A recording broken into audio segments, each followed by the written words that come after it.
The objective of this lecture is to provide an introduction to kinematics. This lecture will be divided into the following parts. First, we will describe the objectives of kinematics.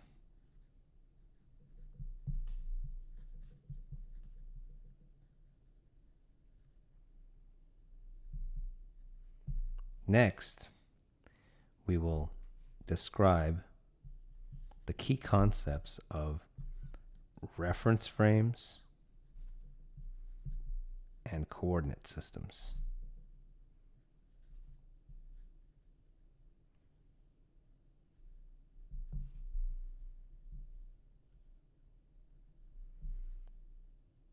And using the concepts of reference frames and coordinate systems, we will discuss rates of change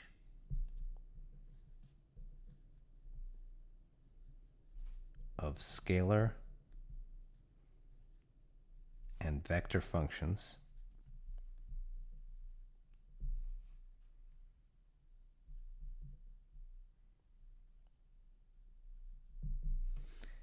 and then using the basic constructs of rates of change of scalar and vector functions, we will derive the rate of change of a vector in a rotating frame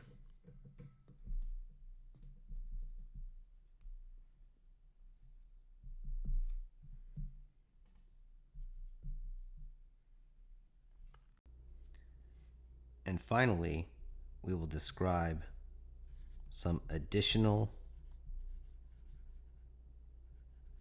key properties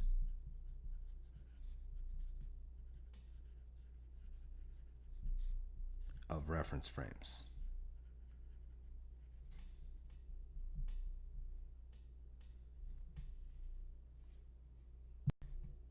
So let's start this lecture with the objectives of kinematics.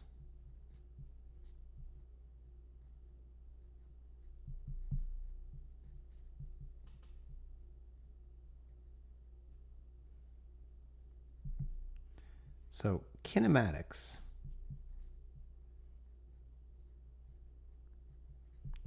is the study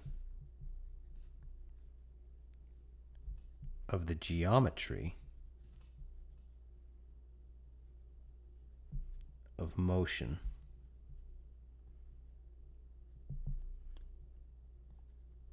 without regard to the cause of the motion.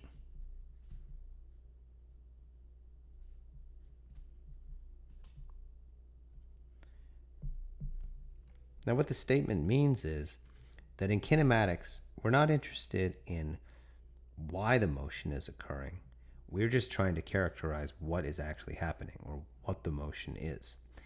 So as a result, kinematics is concerned or focuses on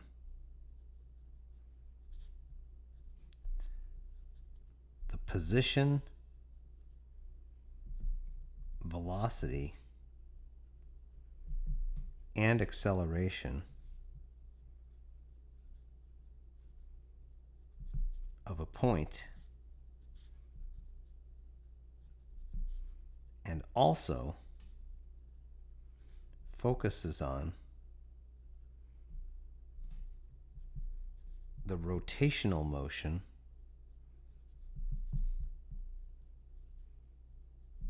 of what is called a reference frame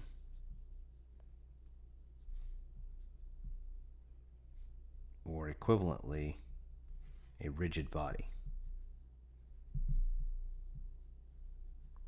And we're going to go into details on all of this stuff, but what's important is that these are the key aspects of kinematics that this study will focus on. Now, in order to get started, we need to define several things. So the first thing we need to define is we need to define a concept of a reference frame. So recall that motion takes place, or motion occurs, in three-dimensional Euclidean space.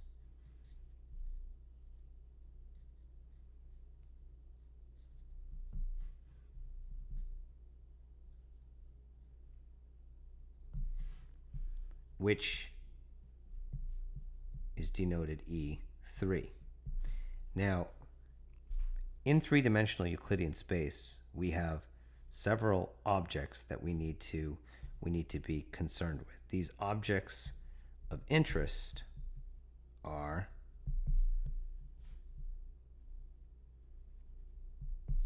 points, vectors, and reference frames.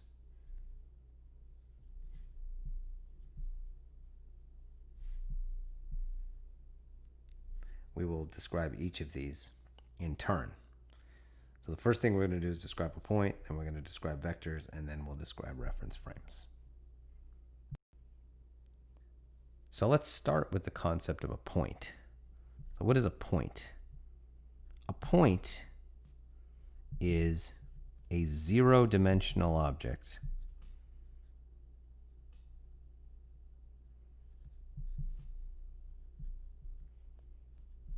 in E3.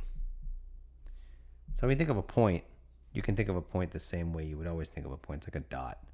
So if I have a point O, then that takes up no physical space. Similarly, if I have another point P, that takes up no physical space. These are examples of points. Now, points can actually be used to generate what are called vectors. So a vector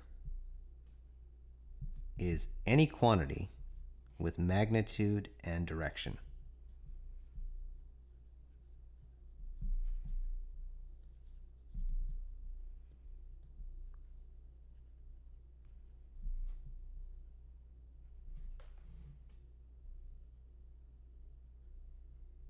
Now what's important about vectors is that vectors are created from points. So again, if I have a point O, suppose I have a point O, and I have another point P. If I take the directed line from O to P, so if I go from O to P, that creates a vector. The vector has a length, which is the distance between the points O and P, and it has, which is its magnitude, and then it has a direction, which is the unit vector in the direction from O to P. So if I call the vector from O to P, let's just arbitrarily we call this thing RP relative to O. That's the vector from O to P. Then the magnitude of that vector, which, as we learned in the vector algebra discussion, is equal to the square root of RP slash O dotted with RP slash O. That's equal to the magnitude of RP slash O. And finally, I'm just going to call this thing U. U is equal to RP slash O divided by the magnitude of RP slash O. And that's the direction of RP slash O. So you can see now that given this whole construct, the vector RP slash O can be written as its magnitude times its direction. And that's how any vector can be written. Its magnitude times its direction. Now, the next thing we have to describe is we have to describe this very specific construct of what's called a reference frame. Now, this is important because when we observe motion, we are ultimately going to be observing motion in what's called reference frames. So what I'm going to do now is I'm going to define a reference frame. So a reference frame is defined as follows.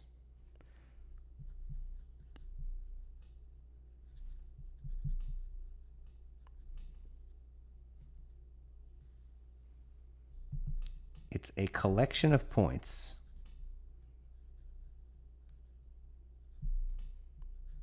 and it's a collection of at least, this is important, at least 3 non-collinear points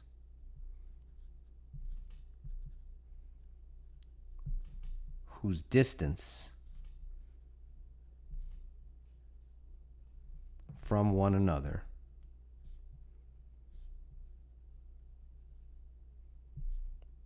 is constant.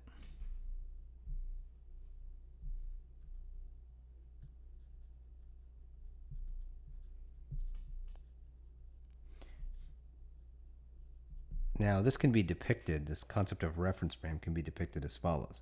Suppose I take this collection of points, and suppose I pick 3 points. I'm just going to arbitrarily pick 3 because I need at least 3.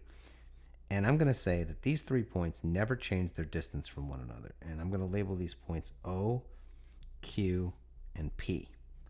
So if I connect these points to one another, these points never change distance from one another. So if I take the distance between any 2 of these points, suppose I take the distance from between Q and P, I can call that dQP.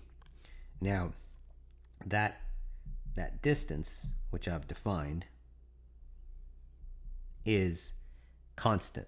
So dQP is constant. I'm going to write that down in just a minute. But this collection can move. And the collection can move so that at some later point in time, this collection qualitatively is in a different orientation from where it started. But I still have these 3 points, which are part of this collection. And the distance between these 3 points is the same as what it was in the first orientation. So no matter how I move these points, these distances never change. So suppose this consists of, or this corresponds to t equals t1, sometime t1, and this corresponds to t equals t2. And this entire collection has moved in going from t1 to t2. This distance, dpq, or dqp, is constant. And this is true. This distance being constant is true for all points in this collection. So we schematically denote this reference frame as A. So we say A is a reference frame. In this case, it's just an arbitrary reference frame. I haven't explained what to do with it. Now, once we have a reference frame, we can actually describe quantitatively information in that reference frame using what's called a coordinate system. And the way we describe a coordinate system is as follows, is that we pick a point that's fixed in the frame, and we call that an origin, and that's the point from which all distances are going to be measured in that frame. And then we have to pick 3 vectors that are fixed in the frame, and those vectors form a basis, and that basis becomes a basis that's now fixed in the frame that we're dealing with, whatever this frame happens to be. So we'll do that next. So let's talk about coordinate systems.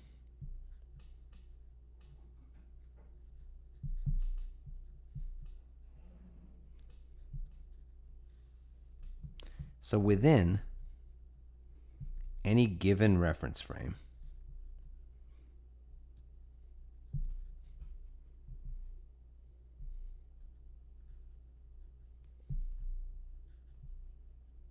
and we'll just call this reference frame A coordinate system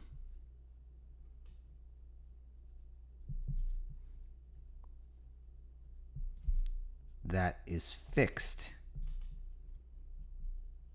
in the reference frame is defined as follows.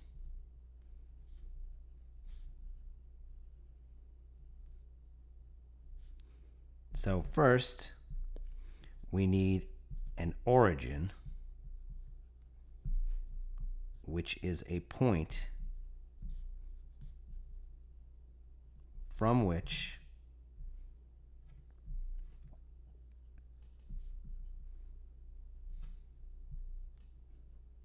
all distances are measured.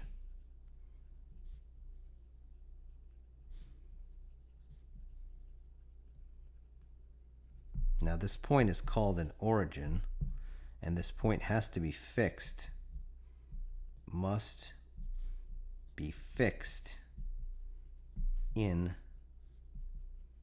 the reference frame. When I say the reference frame, I mean the reference frame of interest, whatever reference frame we're dealing with. The second thing is we need 3 mutually orthogonal vectors, which forms a basis, or a right-handed orthonormal basis.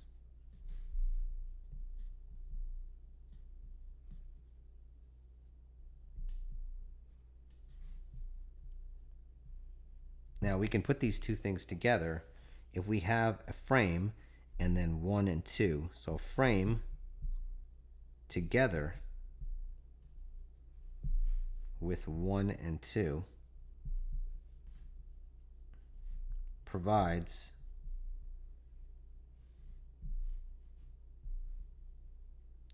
both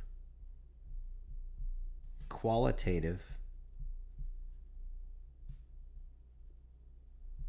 and quantitative information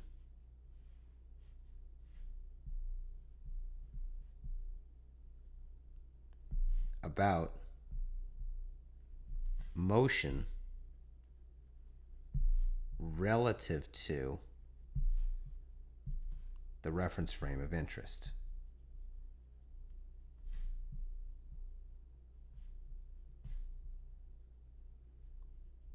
Now, we can put this together in a picture, as we'll do in just a moment. So here's a schematic that describes what I just wrote down in words, which is, here's a frame, and I'm arbitrarily going to call this frame A. I have a point, O, which is an origin. Now this point, it's very important that this point be fixed in the frame. So O is fixed in the frame, which in this case is A. So it's fixed in A.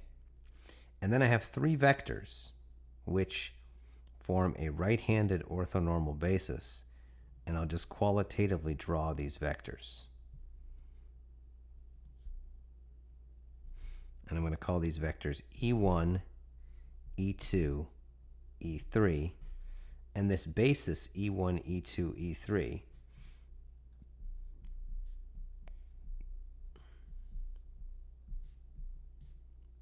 is fixed in A. Now once we have that information, we can describe any point measured relative to O, because O is the point from which we're measuring distances.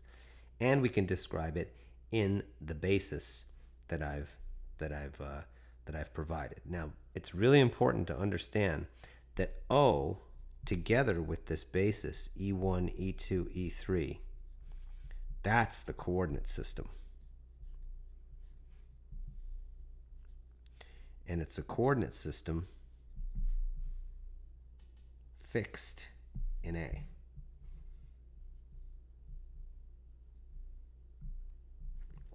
Now, we're going to abbreviate bases in the following manner, is that we're going to say let E equal E1, E2, E3. So therefore, the coordinate system becomes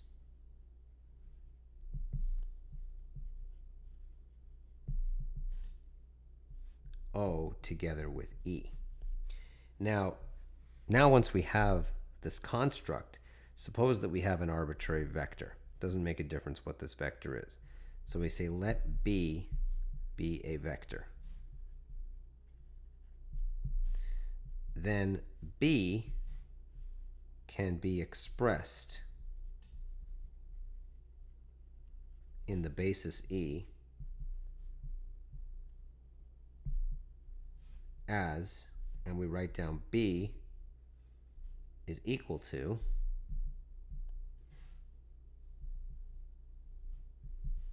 B1 E1 plus B2 E2 plus B3 E3. Now, once we have that description of B, or the expression of B, we now know that we have a way of being able to describe this vector B in a basis that's fixed in reference frame A. Now, what we need to do in kinematics is we need to describe how vectors change with time. And this is a very important construct. So the first thing we need to do is we need to have a few properties of vectors, which is that vectors are quantities with magnitude and direction. And vectors do not depend on coordinate systems, and they do not depend on reference frames. So that's the next thing we're going to discuss. So these are key properties of vectors. The first key property is that vectors do not depend upon reference frame.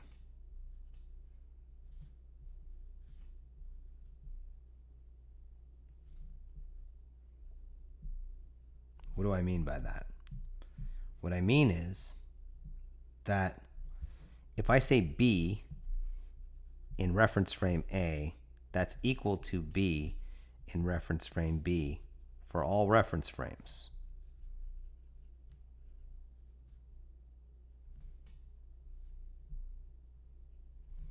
A and B.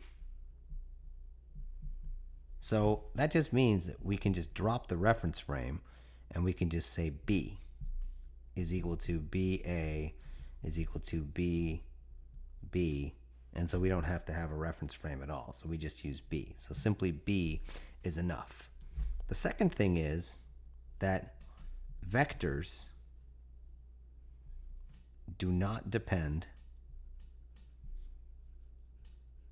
upon the choice of coordinate system.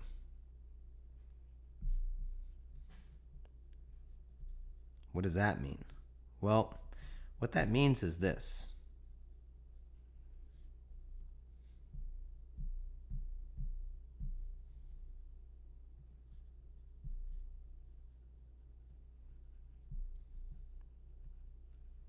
It means that, suppose that we have two bases. We've got E, which is E1, E2, E3,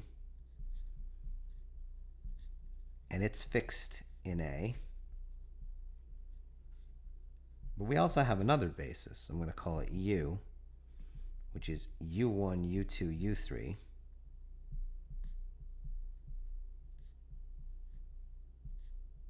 And it's also fixed in A. Then B is equal to B1E E1 plus B2E E2 plus B3E E3 is equal to B1U U1 plus B2U U2 plus B3U U3.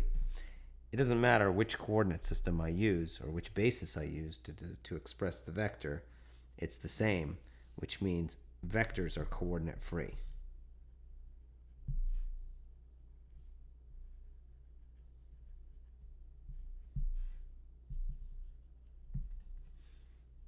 I think it's a coordinate free quantities. And up here, this means that vectors are reference frame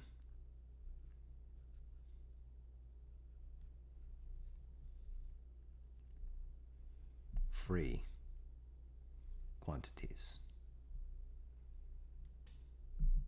Now, once we have all this, now we need to describe how vectors change with time. And this is the next important concept. So we need to deal now with rates of change. So rates of change fall into two categories. We have scalars and vectors. So the first thing here is we need to deal with rates of change of a scalar. So rate of change of a scalar function of time.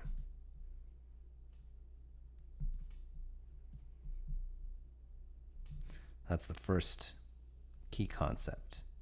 So suppose we say let x of t be a scalar function of time.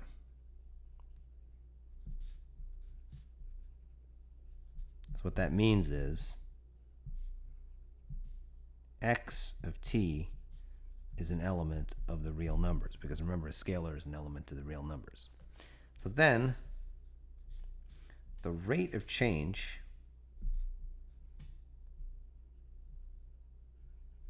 of x of t follows the usual calculus definition, is that dx dt is equal to the limit as delta t approaches 0 of x of t plus delta t minus x of t divided by delta t. And this is abbreviated x dot of t. That's how we abbreviate it. Put a dot over the x. That means dx dt. Now that's okay for scalars, but for vectors, it doesn't work quite so simply. So now we have to deal with rate of change of a vector function of time.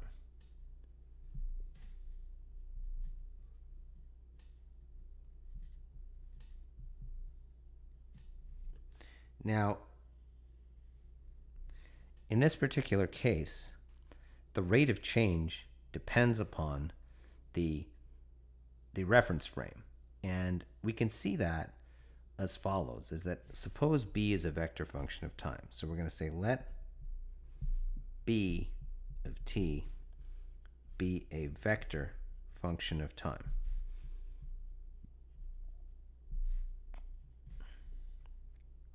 Now, if I'm standing in one frame and I'm watching this vector b, it's going to look as if it's doing something different from if I were standing in another frame. And the reason is because the vector, while its magnitude and direction is the same in all frames, how an observer in that frame actually views the vector changes depending upon the perspective that the observer has. So the rate of change of the vector depends upon the reference frame used to observe the vector. So what that means is as follows. So suppose A and B are distinct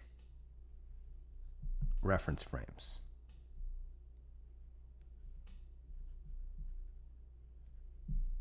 Then the rate of change of the vector B in frame A in general is not going to equal the rate of change of the vector B in frame B. So if I'm standing in two frames, so I suppose I have two frames here, I'll put down one frame, and I'm just, for simplicity, I'm just going to assume that there's a point from which distances are measured, and that point is fixed in both frames. So I'll just say here that O is fixed in A and B. And here's A and here's B. Now if I have a vector, if these two frames are moving different from one another, I'm going to see that vector changing differently. If I'm standing in frame A, it's going to look like the rate of change of that vector is different from what its rate of change of would be in frame B. So as a result, I have to figure out now, if I'm going to be observing motion in one frame or observing motion in another frame, how does one relate the rate of change of a vector in one frame to the rate of change of a vector in another frame? So this becomes a key question, was how is the rate of change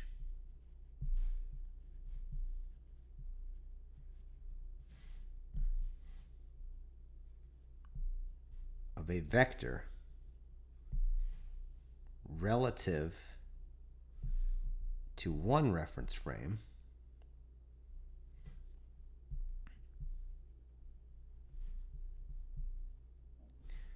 related to the rate of change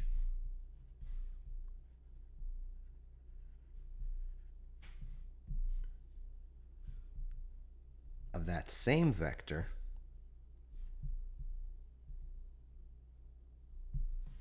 in another reference frame.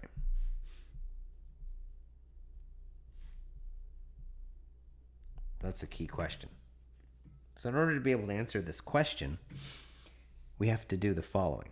This is the way in which this question gets answered. Is the first thing we need to do is we need to find a way to quantitatively describe this vector in one of these two frames. So in order to be able to start this process, I'm going to categorize each one of these two frames. So going back to the diagram, I have a frame. I'll call this frame A.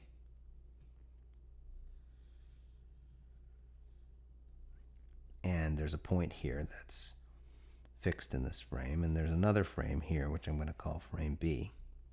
So here's frame A, here's frame B, and once again this point O is fixed in A and B.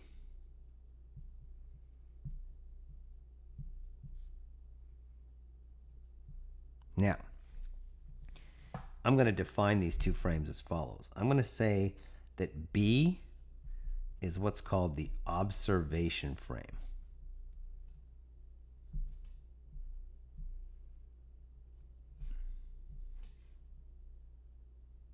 And I'm going to call A the target frame. What I mean by that is that the observation frame is the frame in which I'm standing and I can see what this vector B is doing.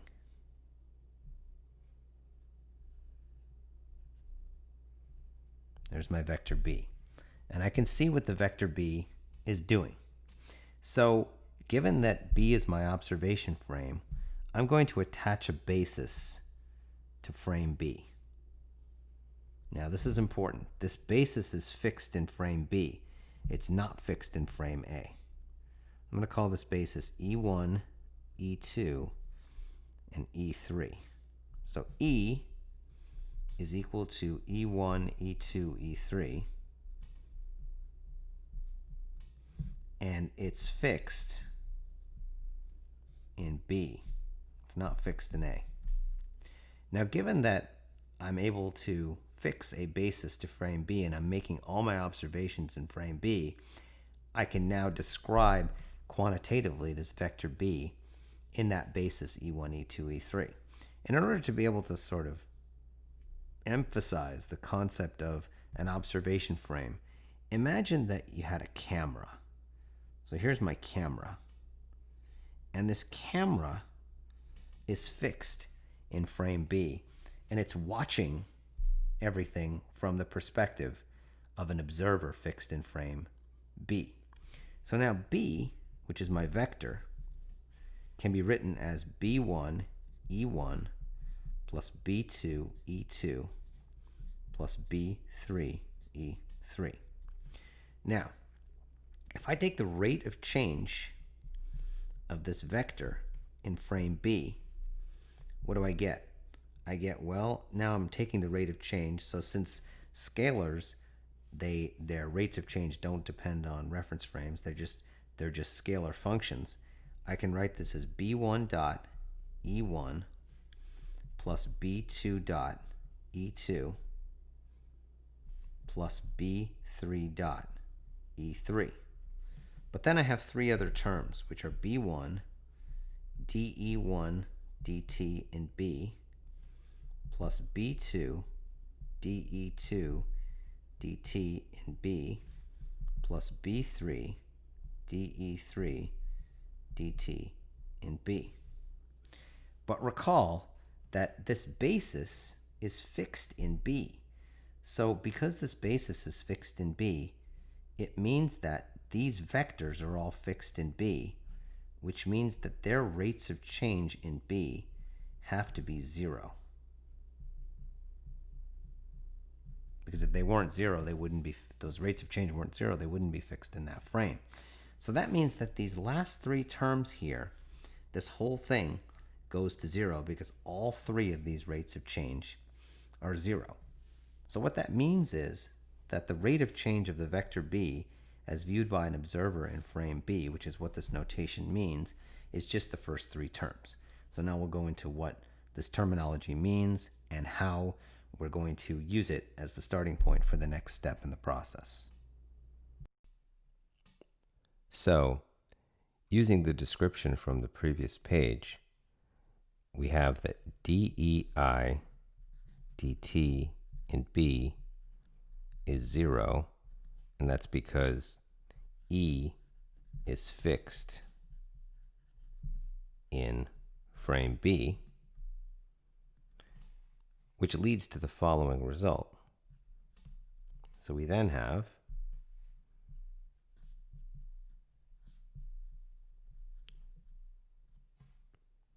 that dB dt in B is equal to B1 dot E1 plus B2 dot E2 plus B3 dot E3.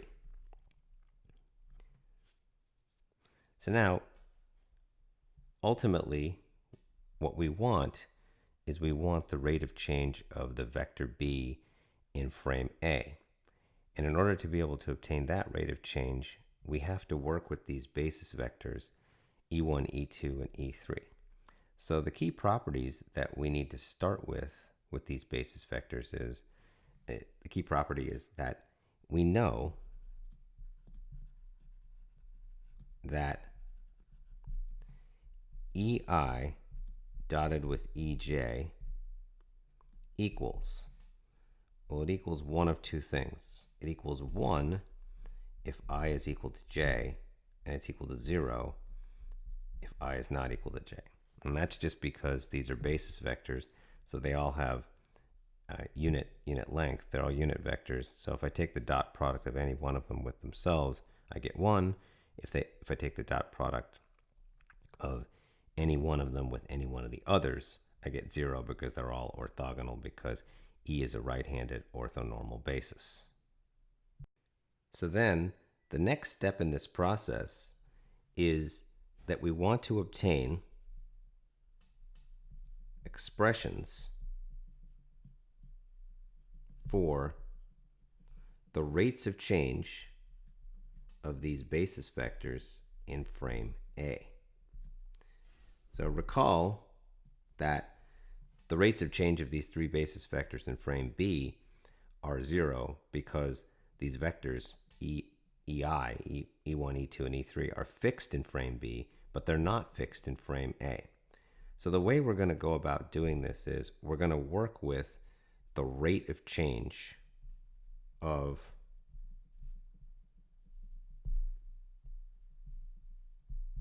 EI dotted with EJ. Now, that is a starting point, will get us expressions for these rates of change of these three basis vectors d, e, I, dt, and a, as we'll see in the next step. So now let's look at this rate of change of ei dotted with ej. So note that ei dotted with ej is a scalar. So that means that I can take the rate of change of this scalar in any frame, and it doesn't make a difference because the rate of change of a scalar doesn't depend on the frame. Because remember that when we define the rate of change of a scalar, we just said d x dt if x is a scalar function of t. So d dt of ei dotted with ej is equal to 0, and this is independent of reference frame.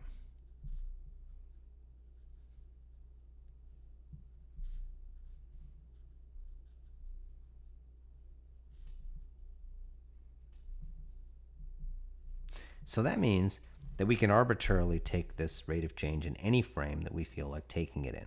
So arbitrarily,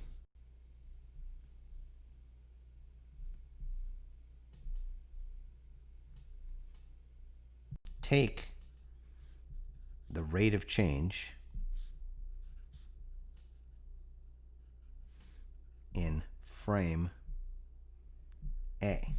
So what do we get when we do that? So that means d dt of ei dotted with ej is equal to d dt in A of ei dotted with ej, which is 0. So if I expand this out using the product rule for differentiation, that gives me dei dt in A dotted with ej plus ei dotted with dej dt in A has to equal 0. Now this tells me that dei dt in A dotted with ej is equal to minus ei dotted with dej dt in A, which for completeness, because the dot product is commutative, is equal to dej minus dej dt in A dotted with ei. So in order to make this notation a little bit more tractable, let's say let omega ij equal dei dt in A dotted with ej. So what we get when we do that is we get omega ij is equal to minus omega ji. Now, using this construct, we can actually figure out how to expand or express, I should say, these rates of change of these vectors dei dt in A. So now, let's look at this. So we have omega ij equals minus omega ji. Now first, if I is equal to j, then that implies omega ii equals minus omega ii. But the only way that can happen is if omega ii is 0. So the only number that's equal to its negative is 0. So omega ii has to equal 0. So that special case actually allows us to now to be able to write these, use these omegas to actually expand out these vectors, which is, we know that dei dt in A dotted with ej is the component of dei dt in A along ej. That's the definition of a component, right? If I take the dot product of a vector along a particular direction, then the dot product in that direction is the component of that vector in that direction. In this case, I'm taking the dot product of dei dt in A along the direction ej, So dEI dt in A dotted with EJ is the component of dEI dt along EJ. So if I use that construct, I can now write each one of these rates of change in the following way. Well, this is equal to omega 1 times E1, but there is no omega 1 because omega 1 is 0 because all of the omega ii's are 0. So this gives me omega 12 E2 plus omega 13 E3. Similarly, dE2 dt in A is equal to, well, because these components omega ij are equal to negative omega ji, I get minus omega 12 E1, and then I get plus omega 23 E3. And then the last rate of change, which is dE3 dt in A, is equal to minus omega 13 E1 minus omega 23 E2, where the terms along the diagonal are all 0 because omega ii is 0. Now what I'm going to do is I'm going to make the following substitutions. So here are the substitutions, which is I'm going to say let omega 12 equal omega 3, omega 13 equal minus omega 2, and omega 23 equal omega 1. And we'll do that on the next page. So let omega 12 equal omega 3, omega 13 equal minus omega 2, and omega 23 equal omega 1. Now, if I do that, what I wind up getting is I wind up getting dE1 dt in A, which is equal to omega 12 E2 plus omega 13 E3 is equal to omega 3 E2 minus omega 2 E3. The next one is dE2 dt in A, and that's equal to minus omega 12 E1 plus omega 23 E3, which is equal to, well, omega 12 is omega 3, so this is minus omega 3 E1, and then omega 23 is equal to omega 1 plus omega 1 E3. And then this third rate of change is equal to, I've got minus omega 13 E1 minus omega 23 E2, which is equal to, well, omega 13 is equal to minus omega 2, so this is omega 2 E1, and omega 23 is omega 1, so I get minus omega 1 E2. Now this becomes a really useful way to be able to write things. All I really did here was just a substitution. Instead, I only have 3 coefficients left, so I just replaced them with 3 single index coefficients instead of having 3 double index coefficients. So it's simply just a replacement of symbols. That's all it is. But suppose now that I say let omega BA equal omega 1 E1 plus omega 2 E2 plus omega 3 E3. Then I can use this vector to replace what I have up above, which is that, look what winds up happening when I take this vector and I take its cross product with all 3 of these vectors, E1, E2, and E3. So omega BA crossed with E1 is equal to, well, what do I get? Well, I've got omega 1 E1 plus omega 2 E2 plus omega 3 E3 crossed with E1. E1 crossed with E1 is 0. E2 crossed with E1 is minus E3. And E3 crossed with E1 is E2. So I get omega 3 E2 minus omega 2 E3.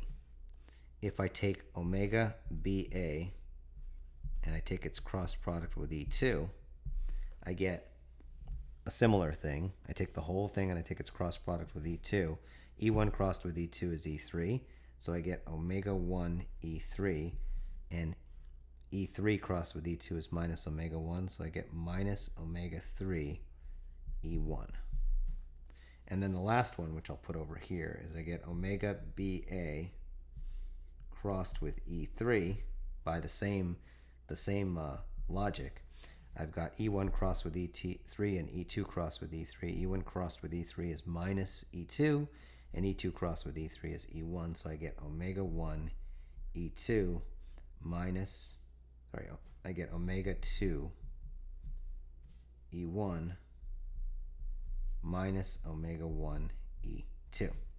So that gives me all of the information that I need to be able to be able to substitute now these expressions up above. So now if we do these substitutions, what we actually find is the following. So we then have dE1 dt in A is equal to omega BA crossed with E1. dE2 dt in A is equal to omega BA crossed with E2, and dE3 dt in A is equal to omega BA crossed with E3. And using these three relationships now, we now have the following, which is that suppose we compute dB dt in A. So what do we get? So dB dt in A is going to equal, well, remember that B was equal to B1 E1 plus B2 E2 plus B3 E3. So this is going to give me B1 dot E1 plus B2 dot E2 plus B3 dot E3. Now remember that E is fixed in B. It's not fixed in A. So there are going to be three other terms that are going to come out of this. They're going to be dE1 dt in A, because these basis vectors are not fixed in frame A. They're fixed in frame B. And so from the product rule for differentiation, I wind up with these three additional terms. But notice that the first three terms here are just the rate of change of this vector in frame B. So now what I get is I get the rate of change of the vector in frame B plus these three additional terms. So now I can write this as follows. So we end up with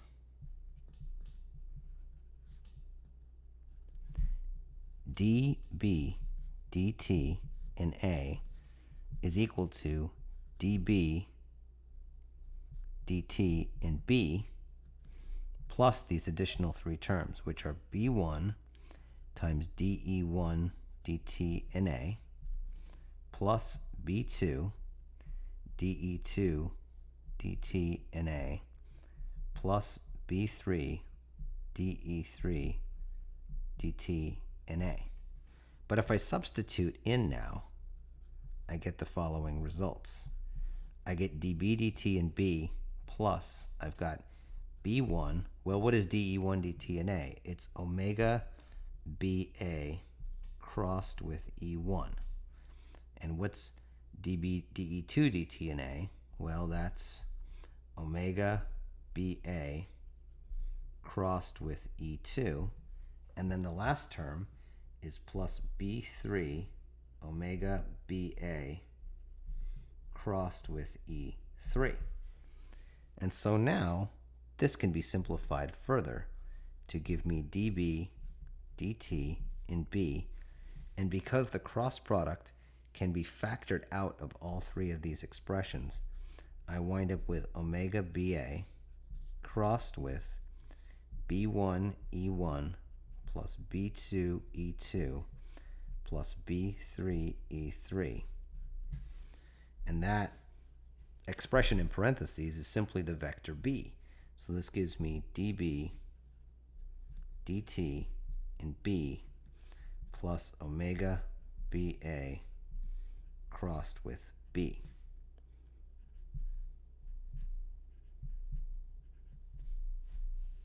Now this last result is what's known as the transport theorem.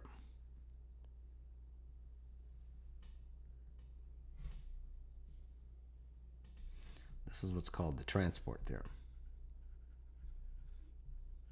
And what it does is it allows me to be able to compute the rate of change of a vector in one frame, given that I know its rate of change in another frame. But in order to be able to do that, there's a vector that's intermediary that is part of this transport theorem, which is this omega BA. Omega BA is what's called the angular velocity of reference frame B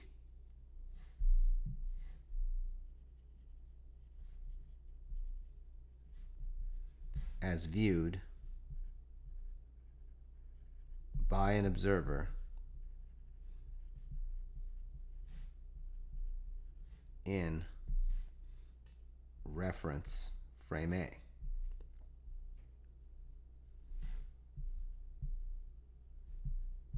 And it's what connects the two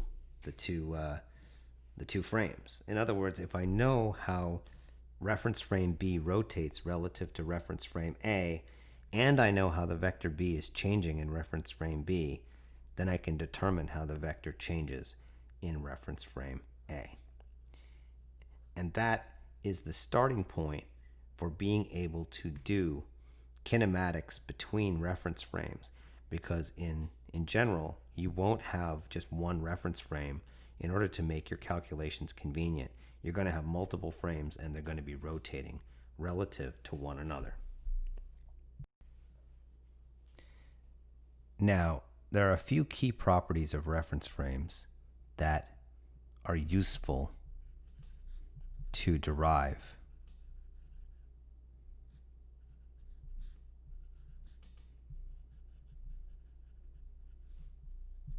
The first one is if you have more than two frames. So if you have more than two frames, then you want to be able to add the rotations or add the angular velocities in the proper way. So the way we're going to do this is as follows. We say let A, B, and C be reference frames. So then we have the following. We know that from the result that we just derived, the transport theorem, that dB dt in A is equal to dB dt in B plus omega BA crossed with B. But we also know that dB dt in B is equal to dB dt in C plus omega CB crossed with B. That's just simply another application of the transport theorem between frames C and B. So if we substitute the second result into the first result, we get dB dt in A is equal to dB dt in C plus omega CB crossed with B plus omega BA crossed with B.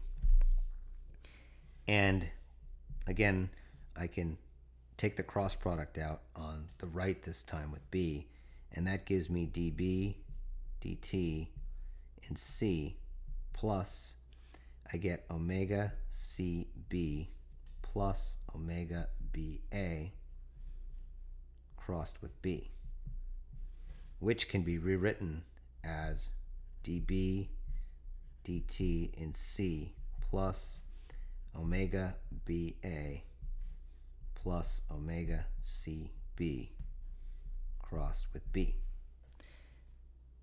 So that gives me a way to be able to relate the rate of change of this vector A, of this vector B in frame A, relative to its rate of change in frame C.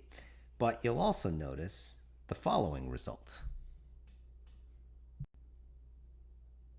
And that result is that dB dt in A, if I go directly between frames A and C,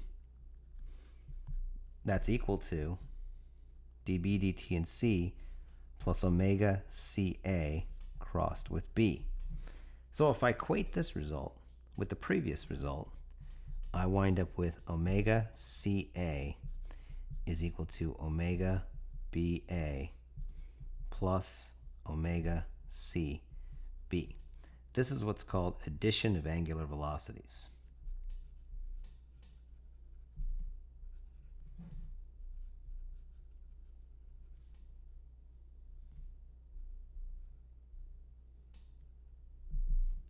And it's a convenient way to be able to write it. You can see that, you go from C to B and you go from B to A if you read this equation from right to left. So that's a nice thing about this. The next thing is, which is, we need to deal with one more derivative often in angular velocity, which is what's called the angular acceleration. So suppose we take the rate of change in frame A of omega BA.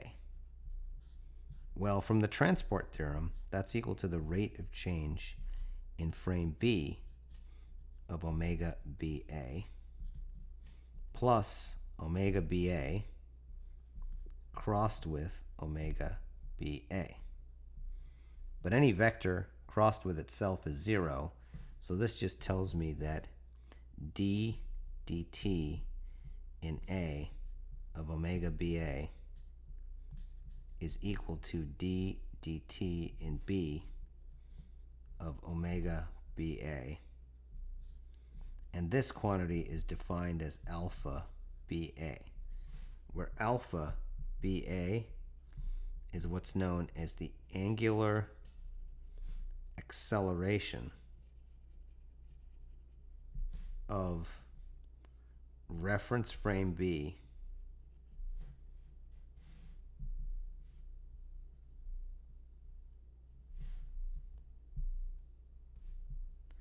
as viewed by an observer in reference frame A.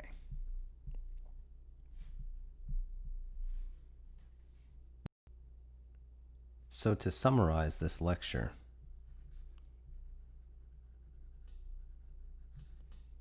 we started by providing the objectives of kinematics.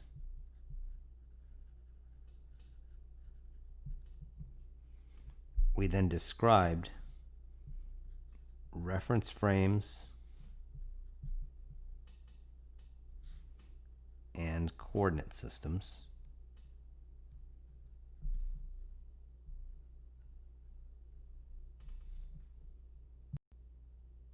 We then described rates of change of scalar and vector functions.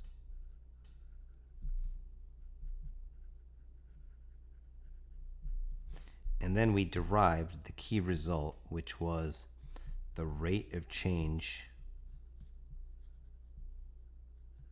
of a vector in a rotating frame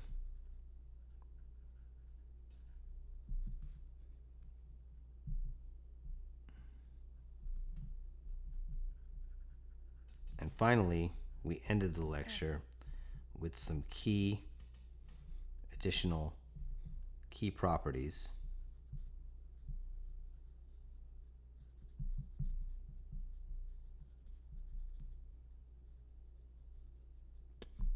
reference frames.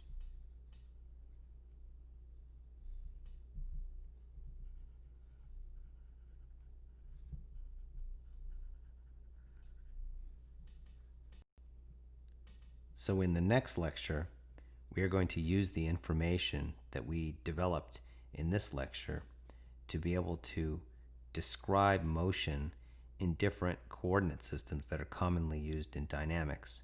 And we will also solve some problems or provide some examples that show how to use these different properties in different contexts.